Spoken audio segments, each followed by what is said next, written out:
Ukraine के संकट के आरंभ से ही हमने तुरंत युद्ध विराम का आह्वान किया और इस बात पर जोर दिया था कि विवाद को सुलझाने के लिए बातचीत ही एकमात्र उपाय है। हमारा मानना है कि इस युद्ध में कोई विजयी पार्टी नहीं होगी, सभी को नुकसान होगा। That is the summation of India's stand on the ongoing European conflict. However, the US and EU have responded to Russia's actions by adopting a tough stance, such as imposing far-reaching sanctions that have been described as crippling in the Western press. And they are keen to enlist greater support from New Delhi in all of this, particularly in ensuring that it doesn't help Moscow circumvent their sanctions in any way. Then there is the fact that India has refrained from overt criticism of Russia. India was among the countries that abstained in a UN vote to suspend Russia from the UN Human Rights Council. However, India also refrained from backing a Russian resolution that sought to deflect the blame for the humanitarian crisis it has created in Ukraine. Amid all of this, Moscow has praised New Delhi's independent foreign policy with regard to the ongoing conflict. I believe that Indian foreign policy is characterized by independence and the concentration on real national legitimate interests. While Moscow might appear to be satisfied, the West, particularly the US, isn't. And their view of India's policy with regard to the Russia-Ukraine crisis was best summed up by the US President himself earlier in March. In the Pacific, the Quad is, with the possible exception of India being somewhat shaky on some of this, but Japan has been extremely strong, so has Australia, in terms of dealing with Putin's aggression. At the end of March, the US had said that it would not like to see a rapid acceleration in India's imports from Russia, including energy and other commodities. India, however, has followed a policy that it says is in keeping with its national interests. Just consider the following Business Standard report. Imports from Russia rose nearly 33% to $1.1 billion in March, from a shade above $831 million in the previous month.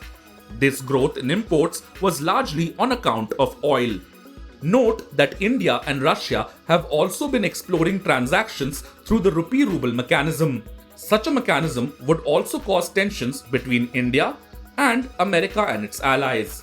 There have also been calls for India to curtail its purchases of Russian military equipment. However, given the strategic nature of some of these platforms, that too might prove to be a tall order, at least in the immediate future. This is the context in which Prime Minister Modi will be participating in the G7 summit. We should not be looking at the invitation to Prime Minister Modi entirely through the lens of India's relationship with Russia.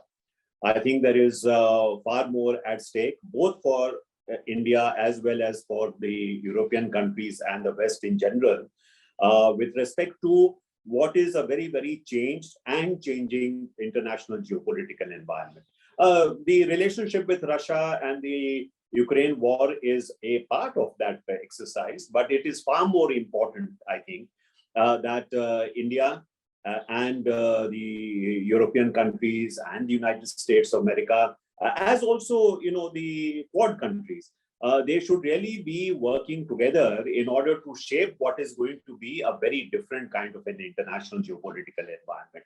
I think the West understands that India's relationship with the Russians has certain legacy issues, which India, like some of the European countries themselves, is not able to, change in a short period of time. Overall, the trend over the last several years has been that India-Russia relations, in fact, are diminishing in a sense, are declining.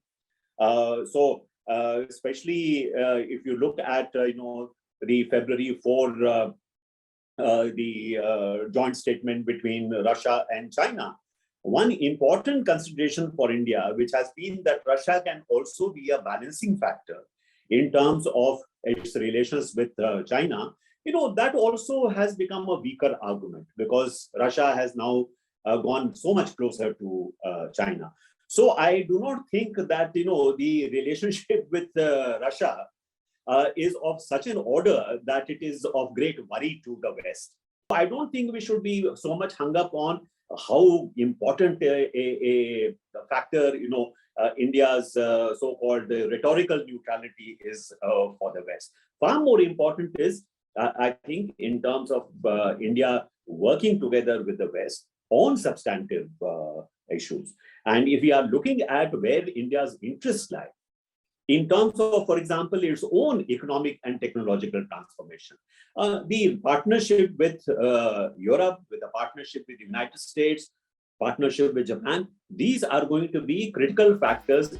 There's unlikely to be a sudden shift in India-Russia relations due to Western coaxing. Instead, they will follow the trajectory that has become evident in the past few years, where India will find growing convergence with the West, but continue to balance its ties with Russia, even as those ties lose the sheen they had during the Soviet era and the early 2000s. If you like this video, share it and subscribe to Business Standard. For more news, views and insights, log on to www.business-standard.com. Do also follow us on YouTube, Twitter, Facebook, Instagram, Telegram and LinkedIn.